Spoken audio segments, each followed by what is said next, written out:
Welcome to the Diversity Scholarship Foundation's Profiles in the Law. I'm your host, Jesse Reyes, a justice on the Illinois Appellate Court and the current president of the Diversity Scholarship Foundation's program. We have always strived to have some excellent members of the legal profession be our guests, and today is definitely no exception to the rule. We're very fortunate to have the Executive Director of the Illinois Supreme Court Commission on Professionalism, Ms. Erika Harold. Erika, welcome. Thank you so much for having me. It's our pleasure. It's our pleasure. So before we get into the commission and your role as Executive Director, if you could tell our viewers a little bit about yourself, where you grew up and... Excellent. I was born and raised in Champaign, Urbana, which is the home of the University of Illinois. That's where I did my undergrad. So hopefully there are some people watching who are big Illini fans. I'll just say ILL for them. They'll know what to do. They'll say I in response. I'm the oldest of four. After graduating from the University of Illinois, where I studied political science, I then went on to Harvard Law School, where I got my legal education. Okay. And what motivated you to want to become a lawyer? Why the legal profession? My desire to become a lawyer really comes from an experience I had when I was in high school. When I was in high school, I was the victim of severe and pervasive racial and sexual harassment. It involved being targeted with racial and sexual slurs at school, vandalism of my family's home. We had to call the police to our home. And as the oldest of four, it was really scary for my younger brother and sisters to go to bed each night and not to know whether that would be a night that we were targeted. Wow. And this escalated and persisted for about a year. And ultimately, the school's administrators weren't willing to do enough to sufficiently protect me, and I had to leave that school. And that feeling of powerlessness and helplessness made me want to become an attorney, because I wanted to be able to acquire the skills to advocate not only for myself, but also for other people who are in those kind of positions. And being a lawyer means that you have the privilege and the honor of being able to represent people during some of their most challenging and sometimes emotionally challenging circumstances. And so it's an honor to be a lawyer. It's a privilege to be a lawyer, because you get to advocate for people and stand up for them. Yeah. Well, we are definitely very fortunate in the legal profession and in the community at large that unfortunately, those circumstances occurred, but what came out of it was a benefit for all of us. So thank you so much for doing what you're doing. And we're going to get into the commission work in a moment, but after law school, you did practice law for a while? I did. I was a litigator, and I focused on a lot of fiduciary disputes. So that involves disputes involving wills, estates, and trusts. So when family members find themselves in a situation where a loved one has passed away, and sometimes there's conflict over how those assets are distributed or how the trust is administered. I also did some commercial disputes and some First Amendment work. I was also really proud to do some pro bono work that involved death penalty cases. And so being able to advocate for people in a wide variety of circumstances was something I enjoyed. Yes. One of the things that I think makes the law very unique is if you're the kind of person who enjoys a lot of variety in your day, the law is perfect for that, because each case has its own complexities and unique circumstances, and so no day is exactly the same. And that kind of variety is something that really energizes me. Yes. And just so our viewers know, we don't have the death penalty here in Illinois anymore. But correct. It was in a different state. I'm glad you clarified that. Yeah. It was in a different state where the firm had taken on a lot of different cases to be able to make an impact on a wide scale. Well, thank you. Yeah, that's great. And then you've also been involved in a lot of community activities as well. And so is that how the Supreme Court took notice of you and said... You never know what makes people take notice of you, but being involved in the community is something that my parents always emphasized to me from the time I was very young. They made clear that if you have opportunities in life and you have the ability to influence other people, you should give back. And so community involvement was something that's always been a part of my life. I was on the board of a group, CASA, that court-appointed special advocates that really try to make sure that the best interests of children are protected. I've been involved in prison ministry and am a very strong believer in second chances. And being able to be involved in those types of things give you ways to use your skill set to help other people. And so I hope all the people watching are involved in something that is dear to their heart, where they can use their talents to make a difference. Right, and every little bit counts, whatever it is that you're able to do. Absolutely.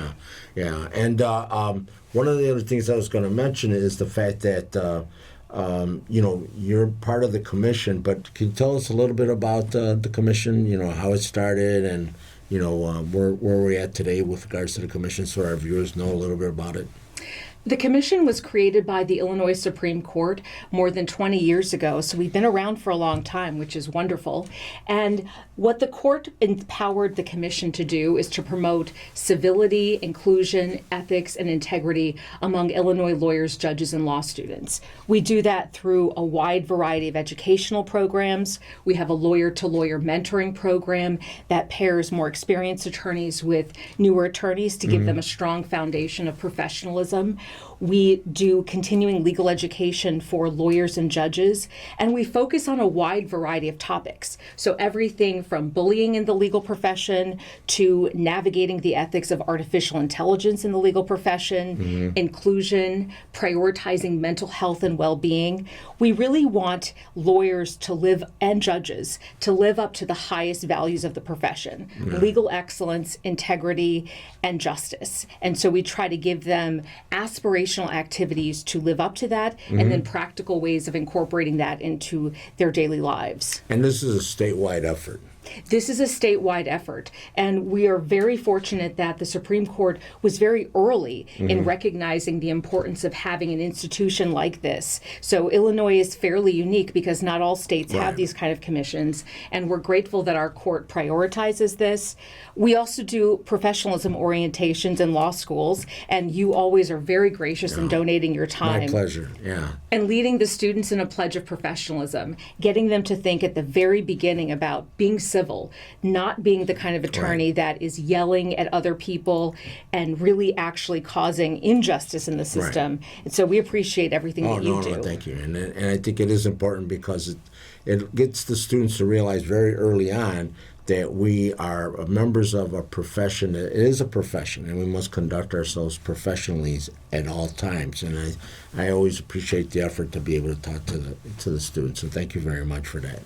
Absolutely. One of the things that's important to us in bringing justices and judges into the spaces for the students is so that they see people that they admire, and they recognize that what you see on TV is not always something that you emulate. That's true. When you see things on TV where you see lawyers yelling at each other, you see sort of the worst elements, and that's not representative of the profession. It's not representative of our values. Yeah, it's TV and movies. It's for dramatic effect. Exactly, entertainment value. Entertainment value, but it's not real world. Exactly. But I also want to mention before we go any further that your efforts, particularly with regards to bullying, has caught national attention, and I believe the American Bar Association recognized your efforts in that area. Thank you for highlighting that. One of the things that the commission's worked on recently, of which I'm particularly proud, is in October of 2024, we released a first-in-the-nation report on bullying in the legal profession. More than 6,000 Illinois lawyers participated in this survey, and it looked at assessing what's the prevalence of bullying in the profession, what's the impact on lawyers' lives and careers, and then more importantly, what can we do about it? We found that in a 1-year period, 1 in 4 attorneys had been bullied while practicing law. Right, This yeah. has led to some attorneys to leave, which is a detriment for the profession and for the clients they serve. Yes. And so we were thrilled that the American Bar Association passed a resolution encouraging other states to pursue similar efforts. What's been particularly meaningful is my own experience of having been bullied when I was a young person. I've been able to use that as a catalyst to try to pursue that issue in other parts of my life. And so I know you have a lot of young people who watch this show, and I would just really encourage them that if you've experienced things in life that have been really challenging, I would encourage you to recognize that that actually may be your platform to be able to initiate change. There may be ways in which that experience has impacted you that make you uniquely qualified to be able to assess what needs to be changed and to use your personal story to galvanize people. Yeah. And if anybody wanted to, I mean, is it available for wide distribution? I mean, if anybody wanted to see the report? Or, Absolutely. how would they do that? They could go to our website, which is tocivility.org, and they would be able to see a lot of different resources. They could download the report. They would also, if they're interested, they'd be able to take part in our 6-day Stand Up to Bullying Challenge, which gives great. people 6 days of activities that they can engage in to learn more about the issue, to figure out how to create policies in their workplace, to stand up for people if they're a bystander. We really encourage people to take action. We didn't want this to be a report that just sat on a shelf and people say, well, there's data there. We really wanted to talk to people about what are the ways you can intervene if you see somebody being disrespected or bullied, and give people the motivation to stand up and take action. And if anybody wanted to learn more about the commission or about the report, where would they be able to do that? They could go to tocivility.org and learn about all the different issues. So if they're interested in inclusion, if they're interested in mental health and well-being, any of the law school programs, any of the judicial programs, they want to see the type of activities that we're involved in and download some of the resources, we'd be thrilled to have them visit. Right. And, what's interesting about this is also that it transcends other professions and other areas of life as well. So not just the legal profession, but, and all other type of professions as well. And so I think this is a good report for, people to be aware of. It's so true. One of the sad things that happened after we released the report was I started receiving emails, like you mentioned, from people in other professions, people asking, could we take on their profession to do a report? I said, we're sort of empowered to focus on Illinois and the legal system and judiciary here. But the reality is that workplace bullying is something that's pervasive. Yes. And people often don't know what to do about it because they're in a situation where they're being targeted in their workplace. Right. They don't necessarily want to stand up for themselves for fear of retaliation. What we found in our data is that so often people were afraid that they would be retaliated against or they would lose opportunities if they stood up for themselves. So it's so important that regardless of the type of profession, that employers take this very seriously and do what they can to make sure that there are no impediments to people being able to do a good job and serve the people they're supposed to serve. Right. And there's a variety of different forms of bullying also. Yes. I mean, that's one thing that I think people should become aware of, is that it's not just physical, and it could be emotional, psychological, and sometimes in terms of positioning, in terms of you're the boss and you're the employee. And so there's various different forms of bullying, unfortunately, that go on today in today's society, especially with like social media. Yes. I'm sure many of the people who are watching, they will probably be aware that social media can be used as a weapon of cyberbullying.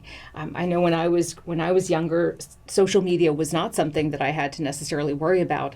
But now young people may find that the bullying that's happening at school can then be carried out at home. And so whether it's people posting, nefarious messages on social media, threats, and so it's really important that schools take this very seriously as well. And I know that there are a lot of great efforts in Illinois to try to make an impact upon this issue. And to that, I'd say, great, let's keep going further, because young people deserve to be able to go to school in places where they feel safe, protected, and can focus on learning. Right. And one of the things that I admire about, your efforts is that you do go across, talk to people of all different ages and You recently mentioned that you were just talking to some young people. Could you share a little bit about that? Yes, the Cook County Public Guardian's Office has a Teen Scholars Program that brings together exceptional young people who are currently in foster care and provides them with job training opportunities, enrichment opportunities, and tries to connect them with people who can inspire them. So I had the privilege of speaking to this group of young people, and one of the things from my background that I think they might have enjoyed was I was Miss America 2003, and so I brought my crown there. Yeah. And the goal was to inspire them to set big goals for themselves. Right. I talked about the obstacles that I faced in trying to pursue that. And I told them that the reason why I ultimately entered the pageant was I'd been accepted to Harvard Law School and didn't have the means to pay for it. Right. And so I had an advisor at the University of Illinois who said, if you've been accepted, try to find a creative way of paying for it. So my creative way of paying for it was entering the Miss America pageant, and fortunately I was blessed to win, but I was able to then, as a result of that, graduate completely debt-free from Harvard Law School. Wow. And my platform during that year was preventing youth violence and bullying. Okay. I shared my story and tried to encourage schools to protect young people.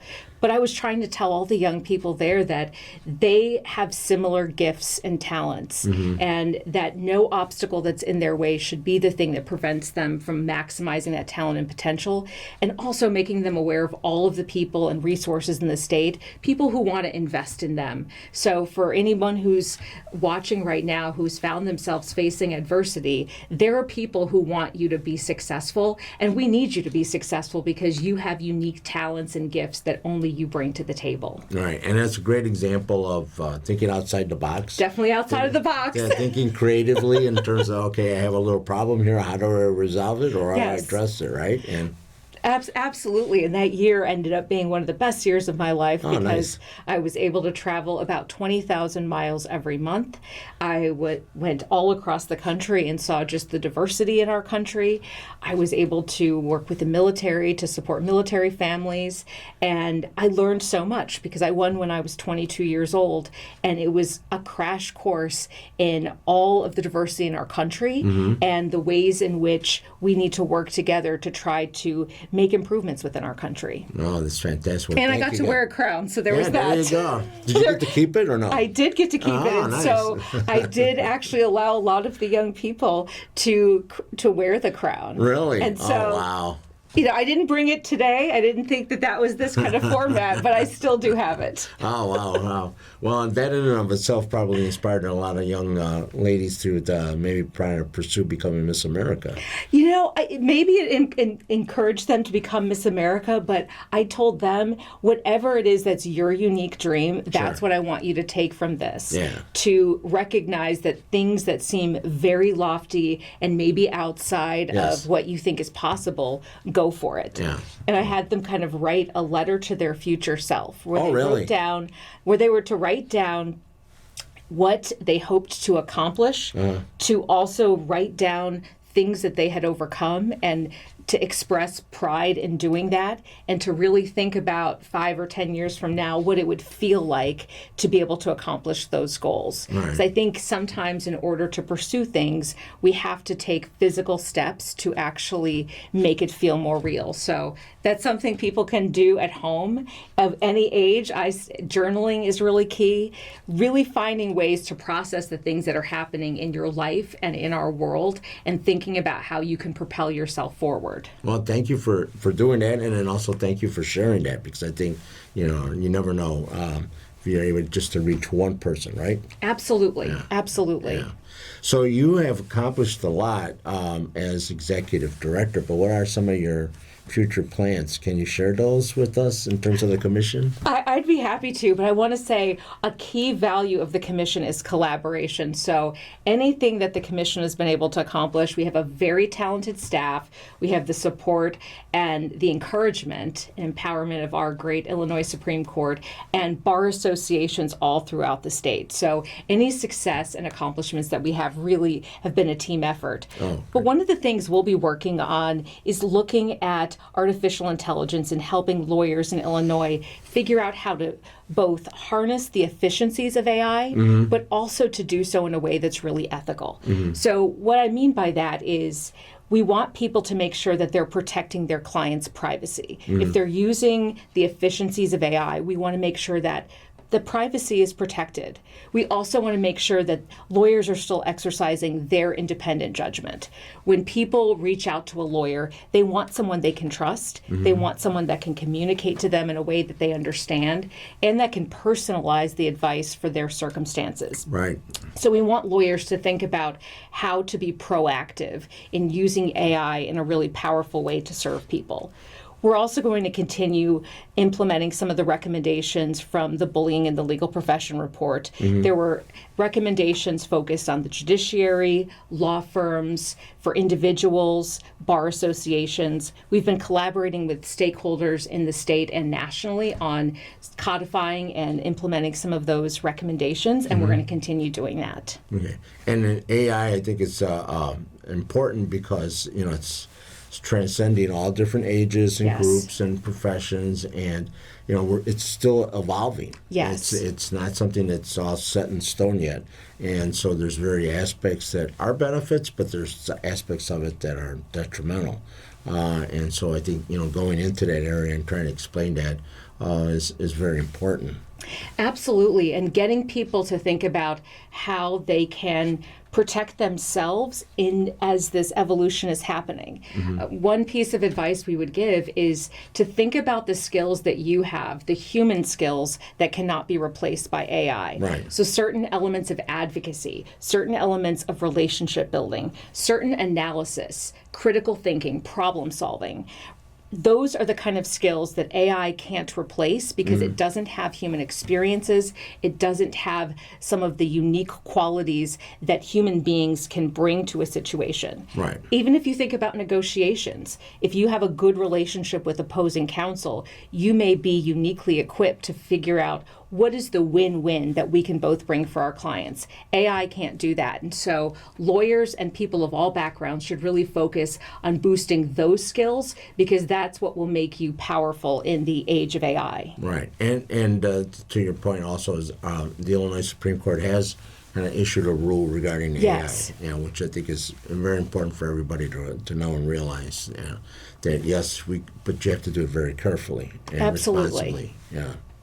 Very much agree. I think they have been at the forefront of trying to think about these issues and to carefully calibrate and weigh how do we allow people to benefit from the efficiencies and the different benefits from it, but also make sure that we're still adhering to the rules of professional conduct, the code of judicial conduct, making sure that all of those professional values still are upheld. Yeah.